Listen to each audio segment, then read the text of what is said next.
క్రీస్తునందున్న ప్రియులకు ప్రేమతో వందనాలు తెలియజేయుచున్నాను. డిసెంబర్ నెల 31వ తేదీ 2024. ఈరోజు దావీదు గారి ద్వారా దేవుడు మనకు చేస్తున్న వాగ్దానం ఏమిటనగా కీర్తనల గ్రంథము 115వ కీర్తన 13వ చరణం.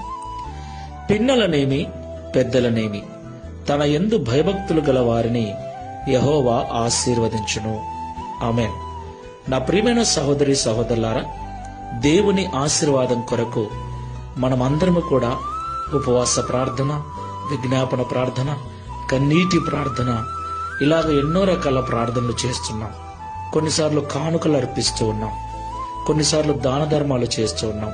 ఇలాగ రకరకాలుగా దేవుని ఆశీర్వాదం పొందుకోవటానికి అనేక రకాల నీతి క్రియలు మనం చేస్తూ ఉన్నాం.